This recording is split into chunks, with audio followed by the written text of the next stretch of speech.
toasted. Alright, what's good, y'all? This is your sad neighborhood gamer in the building, and I'm here basically doing a thing, a video that I'm not normally used to doing on my channel, but y'all can feel free to call this whatever you want, be it a rant vid, news vid, etc. But this is mainly for those that play the game Dissidia Final Fantasy Opera Omnia, or as I like to call it, Final Fantasy Pocket Edition, but more or less one of those Dissidia spin-offs just for mobile. But anyways, for those of y'all that play the game, if y'all haven't heard the latest news as of last night on their social media page I know this is on Twitter, but I learned about this on Facebook. And I knew this sort of thing would happen at one point or another when they got done with the story mode and everything, but it still hit pretty hard.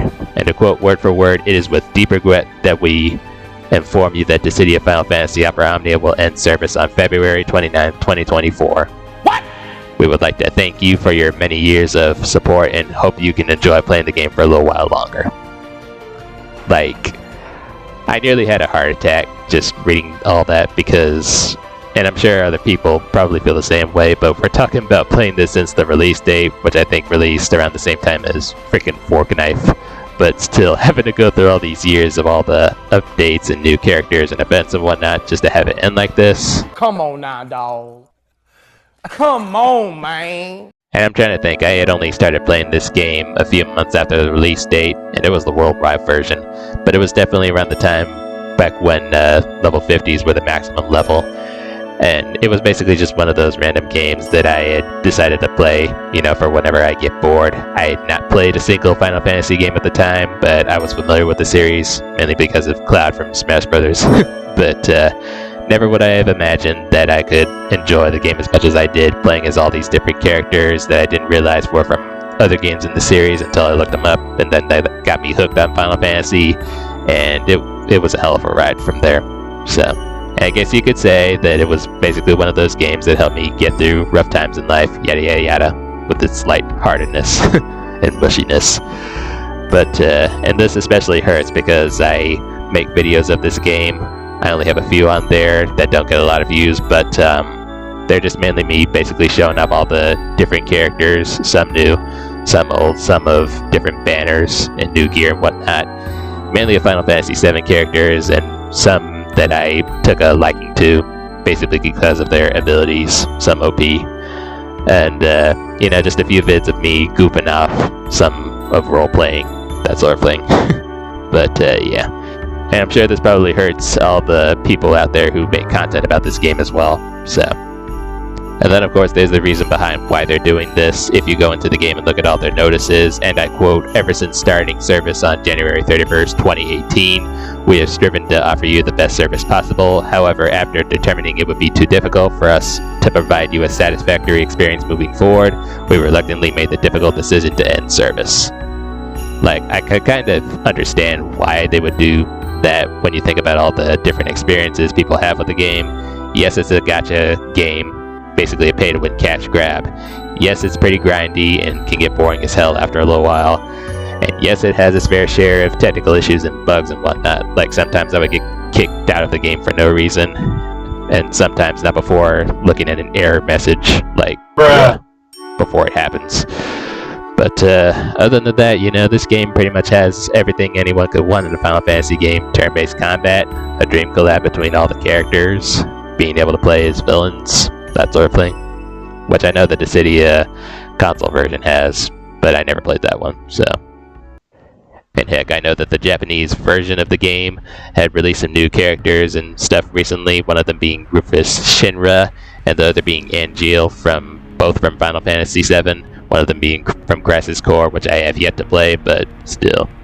After seeing their gameplay trailers, their moves go, let me tell ya. But one of the characters that I really would have loved to see in the game appear was Clive from Final Fantasy XVI. I have yet to play that game, but he definitely would have made a nice addition. Maybe make him as powerful as Jack Garland from Strangers of Paradise, But unfortunately, we probably won't get to see that happen, nor will we probably get to see Angeal appear in the game, because one of the notices goes on to say, however, from an operations development standpoint, we determined that Act 4, Chapter 9 of the main story would be the best place to conclude the DFFOO story, although the main story will only be playable up to Act 4, Chapter 6. Within the global version, we are planning on releasing videos of all cutscenes up through Chapter 9. Instead of an in-app viewer, which would depend on specific device support, we felt that releasing cutscenes in video form would allow you to enjoy your favorite scenes wherever you want. As such, there will not be an offline version. Instead, we will release videos of cutscenes that will not only be from the main story, but also from lost chapters and intersecting wills. We plan to release these videos on YouTube after the service concludes. And I thought to myself, that was stupid as hell, because we don't even get to play our way up to the very end. We have to end up watching cutscenes just to see what happens. At least that was my takeaway from the whole thing. I don't know what y'all probably think about this, but yeah, it's moments like these where I definitely envy all the people out there who play the Japanese version of the game. I play on the global version, of course, but unfortunately I won't be one of those lucky few to be able to experience events early, play certain characters early, that sort of thing, because I don't know what emulator or app that people use to play the Japanese version of the game, but I don't want to risk getting in trouble trying to figure all that out, so yeah.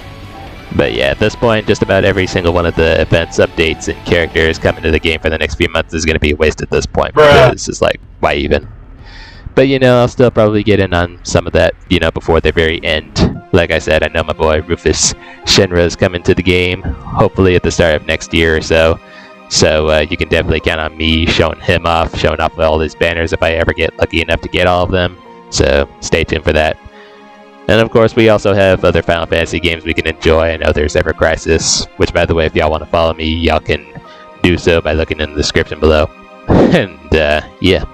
And then, of course, there's Final Fantasy VII Rebirth. Can't wait for that to come out. I probably won't play it on the release date, but definitely at some point, though. So, but yeah, this whole thing is pretty upsetting, and I just wanted to get that out. So, with that being said, I hope everybody enjoyed this little rant, or whatever you want to call it. Thank y'all for tuning in as such, and as always, do be sure to like, comment, sub to my channel if you did enjoy. Let me know what y'all think about this, and would like to see more vids of me playing this game or some of the game, and I'll catch y'all later. Have a good one.